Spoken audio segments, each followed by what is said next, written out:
2016 has been a year of tremendous loss. David Bowie, Alan Rickman, Leonard Cohen, Greg Lake, Prince, and a whole host of others have made for a tremendously morose and devastating trip around the sun, but the last week of the year has been especially brutal, racking up George Michael, Carrie Fisher, Debbie Reynolds, William Christopher, and, most heartbreakingly of all, the newborn infant son of Breaking Benjamin guitarist Jason Rauch. There can be little doubt, however, that of all the most recent passings, Carrie Fisher's marks the biggest shock to modern culture.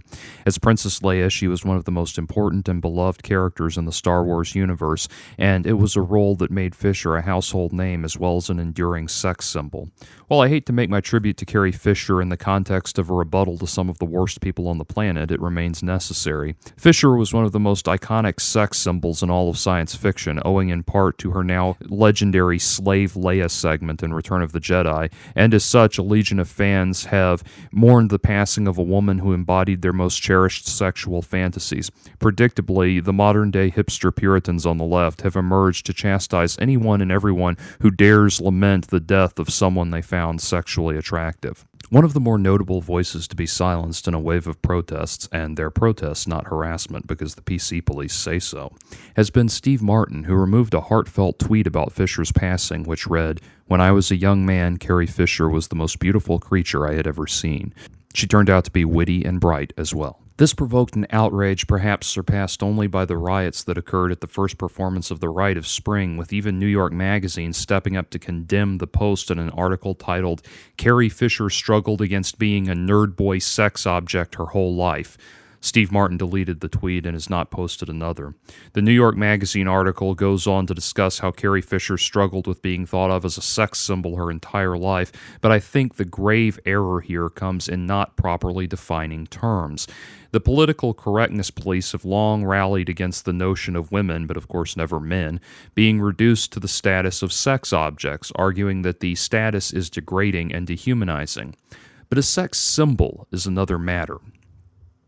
As I discussed in my 2012 novel Eros Empire, a symbol by definition is a concrete embodiment of abstract ideas and specific determinations of value. The difference is crucial. An object is merely an identification of a material existence. It comes with no value judgments and no inherent worth.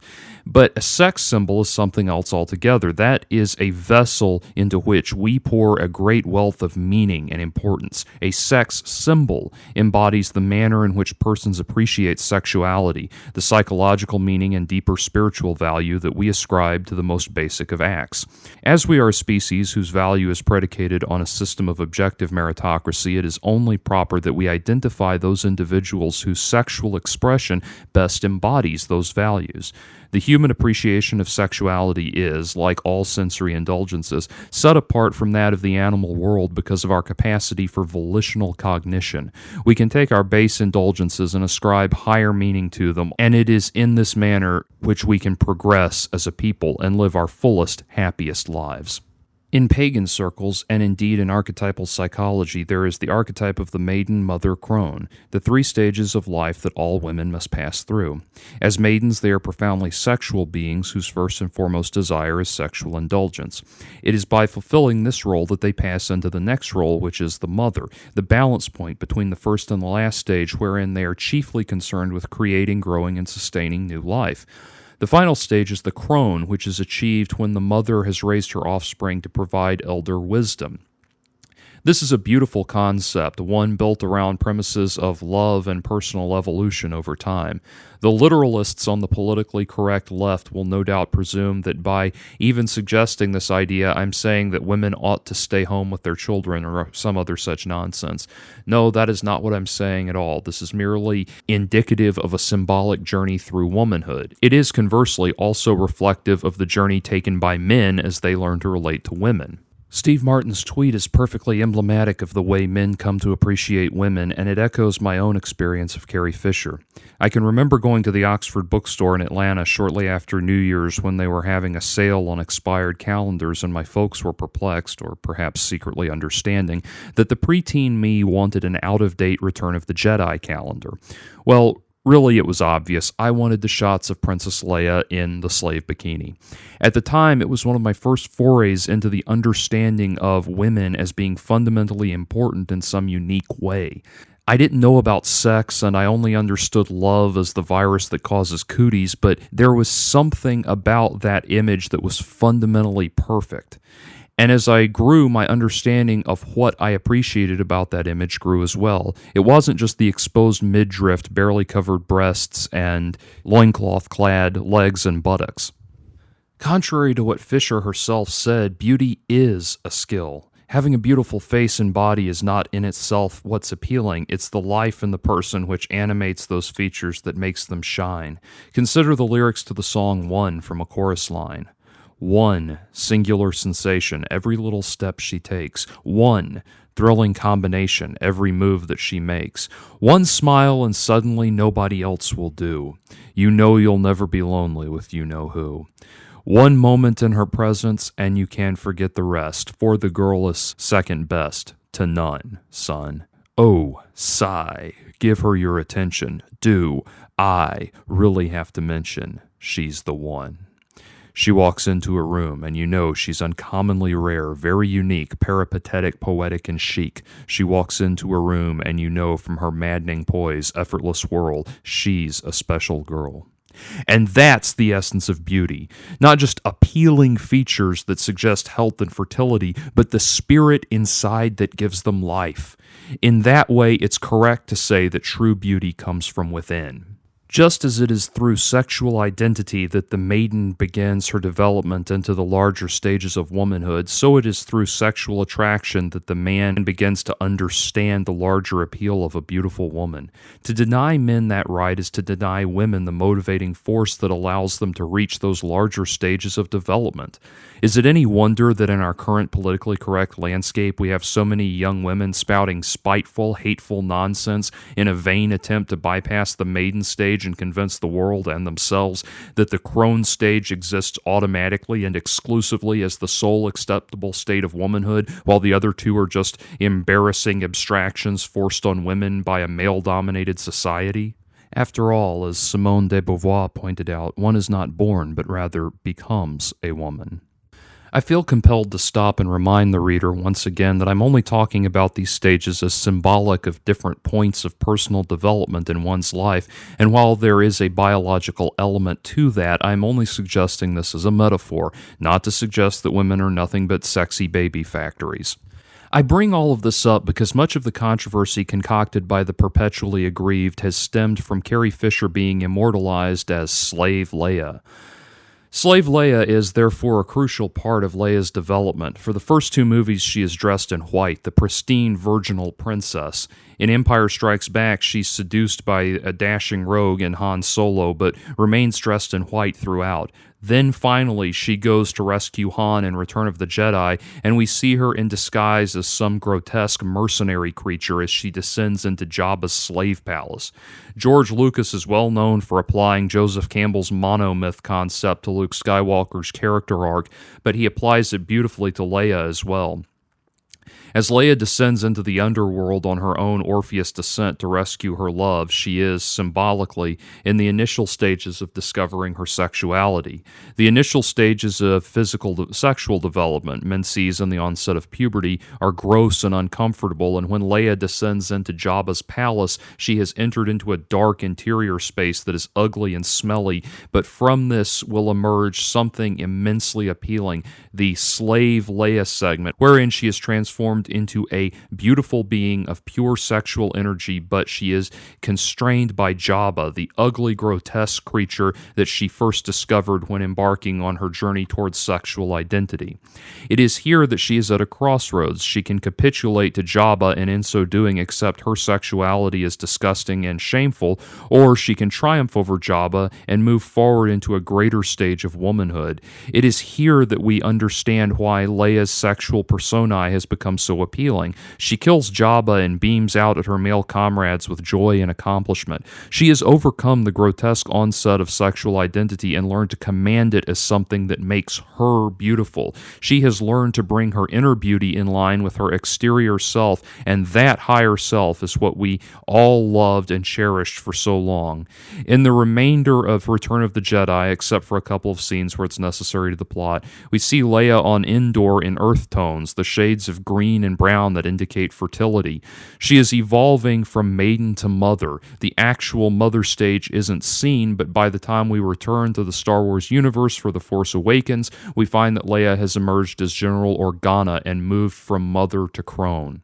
The PC police that impudently demand that we write off Slave Leia as some unfortunate and embarrassing display of TNA for its own sake forget that if Leia had never gone through all of that, she would never have become General Organa.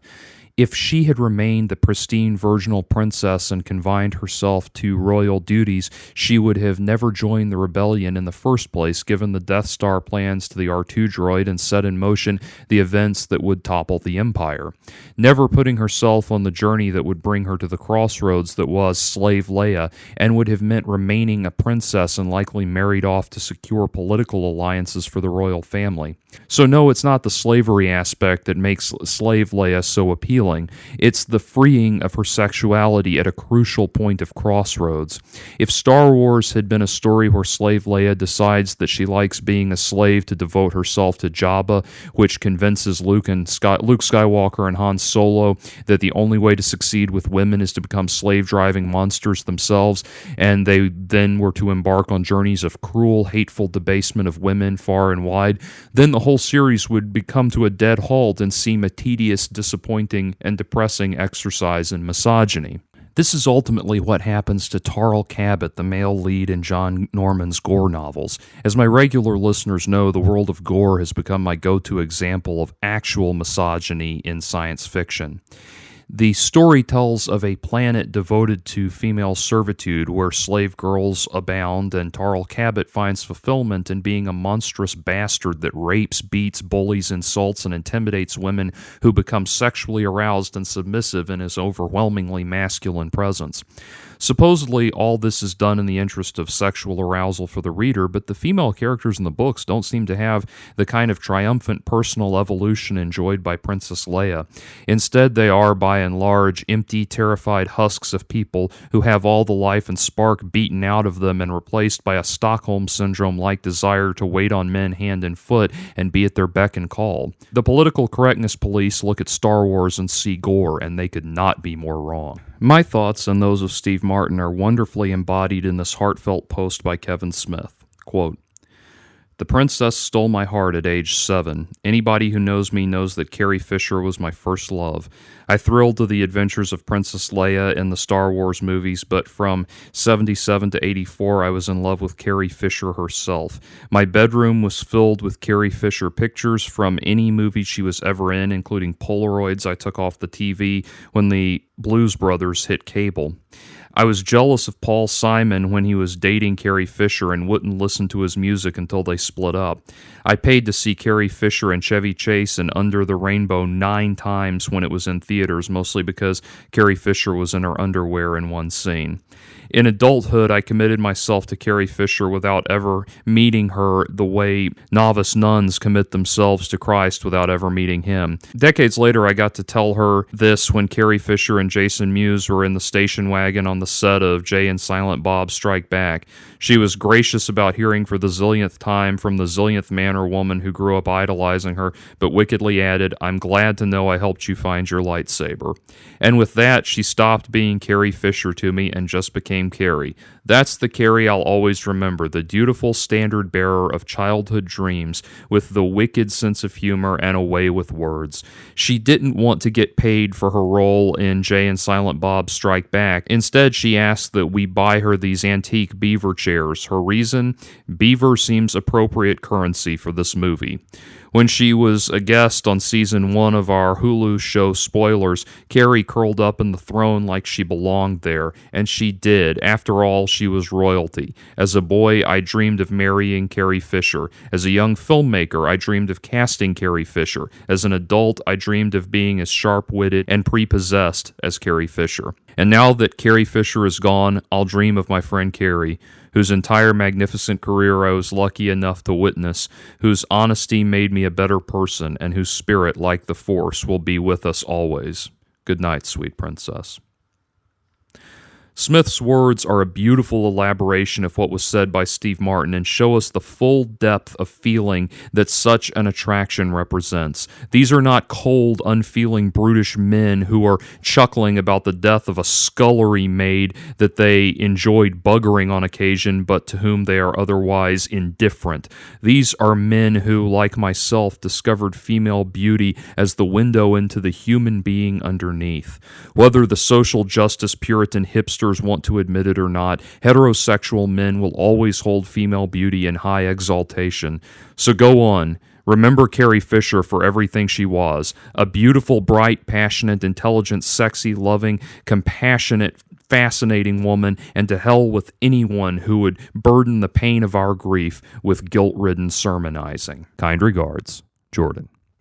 If you enjoyed this commentary, please help me continue to bring you more content by making a donation to patreon.com/JordanOwen42. Your contribution will help me turn this channel into a hub of libertarian pop culture discussion and current events commentary.